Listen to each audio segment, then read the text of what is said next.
Salute, ladies and gentlemen. I just want to say that up front, and I want to talk about the three major things that have shifted in my life in perpetuity just by spending some time in Thailand. Now, if you've been watching my channel for quite some time, throw me some love. If you're new here, subscribe. But I've been talking about this for a long time. It's been a plan of mine to move here, and I have my reasons for it, but I want to talk about how this place has changed my life. And when I talk about this, I mean this from the bottom of my heart. Number one, it gave me the abundance mindset. The abundance mindset is so crucial for, I think, a lot of, not just a lot of people, but especially for men, because men don't have the options, or they don't feel that they have the options. And the thing is in my opinion, they're in the wrong place. Men have to be and live and reside where they're valued. They have to become better in the meantime. Yes, of course. A man should always improve. But when you come here, you literally have so many options in general. And let me start from the top, like food. You go out to the market, there are so many, literally thousands of different vendors. If you don't like this place, walk 2 feet over. If you don't like that, 2 feet over. If you don't like that, 2 feet over. Or turn around. Oh shit, I'm sorry. You're right on top of so many options, food-wise especially. And guys, that's a good piece of advice. While I'm on that topic, you need to learn to eat local Thai food if you're here. You need to learn this because it's so much cheaper. I'm talking about less than $2 a meal as opposed to, $6 or $7 a meal. So let's keep it moving. When we talk about the abundance mindset, there are so many options when it comes to food, when it comes to shopping. Like, you literally go through the shops or, the night bazaars, and it's like shop after shop after shop. If you don't like that price, if you don't like that guy, next door. Next. So the competition is fierce, and understand the street activity in Thailand is what really blows your mind when you first get here. Because listen, credit cards and debit cards are very rare here, or Apple Pay or any of that stuff. They use Rabbit here, but it's not as common as you think. It's all cash transactions, and there's so much velocity. It's hard for me to even imagine, like in 2020, them locking down. I can't even imagine how the small people made it. I really can't. No bailouts or nothing here. It's amazing to me, which proves the resilience of the people of Thailand. This goes not just for food, clothing, shopping, apartment rentals. It goes for everything, especially women. Oh, I gotta say it. Guys, listen, women chase your ass here, which means if somebody's chasing, somebody's running. So with that said, I'm the one who's running. I'm running in my own damn direction. I'm doing things online, courses online that are separate from my physical person classes, my Muay Thai fighting and whatnot. So I'm not just here I can't just be out here partying every day. So that's really crucial. But when you have that abundance mindset, it changes everything. It means that you realize ahead of time, I got options. So you can focus on what you need to without being distracted about losing something, or FOMO. FOMO is the worst thing you can feel as a person, or as a man, or as a woman. FOMO is what really fucks you up and drives you wild and drives you mad. If you want to be honest, because you're chasing an expectation of something you can't get. Let's just be honest. Number two, and this is crucial, my spending habits. And let me break this down from the top. People in the West, people in the United States especially, are used to one-stop shopping. No matter which town you go into the United States, you're going to see the same fast food, same local restaurants, same hardware stores, same everything, same oil change shops, same big market retailers, Walmart, all that shit, Costco, Albertsons, Kroger, Publix, whatever it is, wherever, Safeway, Piggly Wiggly. If you see a Piggly Wiggly, let me know in the comments. But anyway, I remember Piggly Wiggly. But with that said, These massive stores are like one-stop shops, and you don't even realize how for granted you might take that stuff, because here it's not like that. You have to literally learn strategic places to get each individual item. It doesn't work that way here. That's why people here don't cook. Even though people can cook, people prefer to go to the night markets, because they assemble the items that takes going to different places to assemble. I mean, it's like, honestly, you've got major retailers, but they're far away. It's hard to go. Like AirPod, I had to buy some AirPods. I had to go to the mall, which there are 2 that I know of in Chiang Mai. Central Festival and Central Airport. Robinsons is what most people call it, but I went to Robinsons today, which is a huge mall. I mean, it's got all the name brand stuff. That's another thing. You can't go to these street markets and buy name brand crap, because it's just not name brand.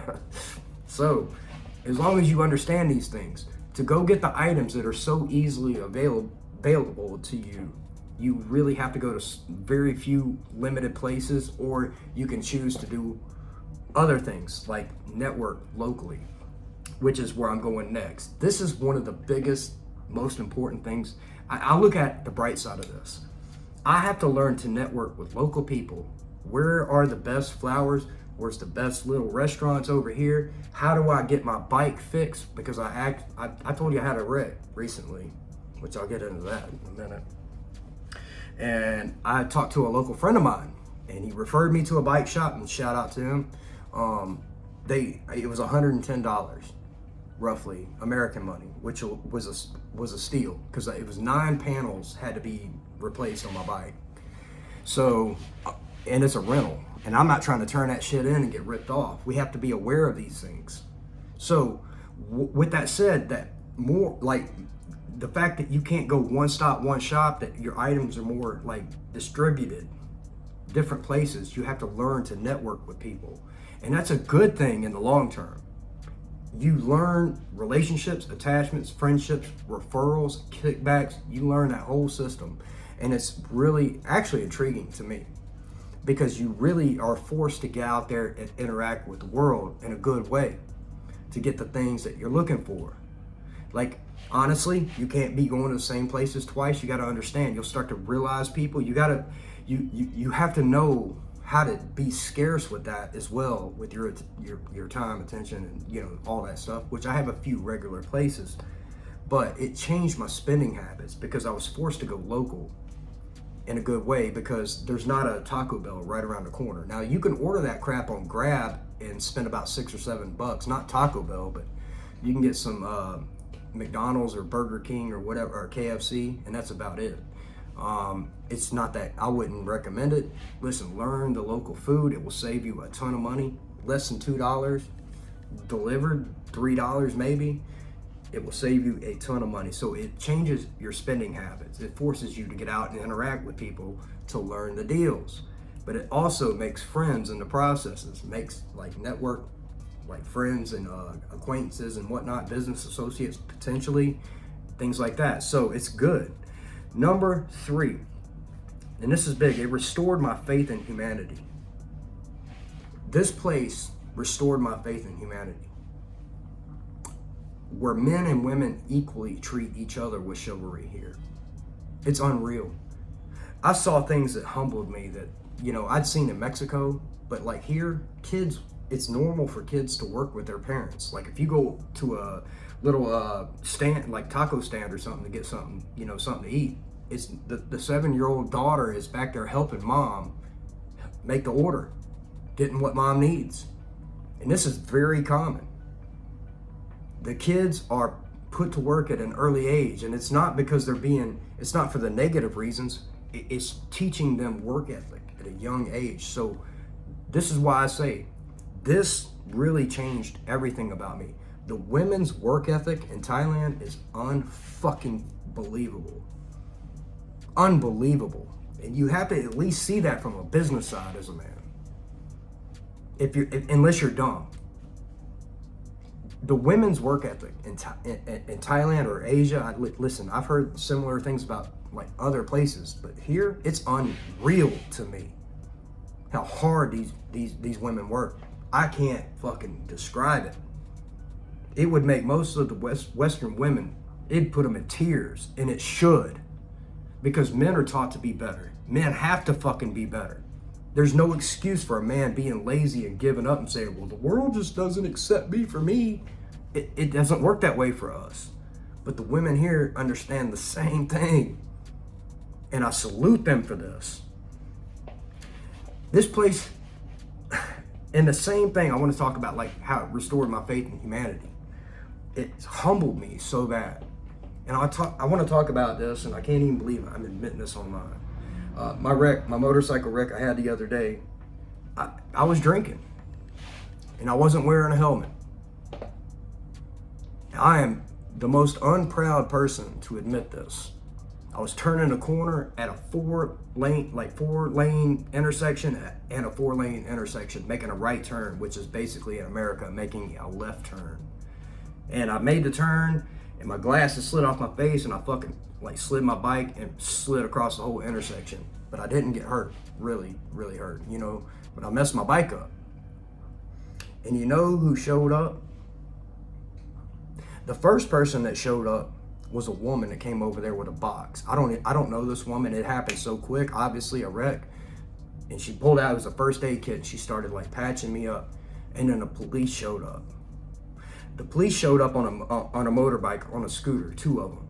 One like riding like 2 guys on the same bike. And when the police showed up, I started like crying. I ain't gonna lie. I thought I was going to jail.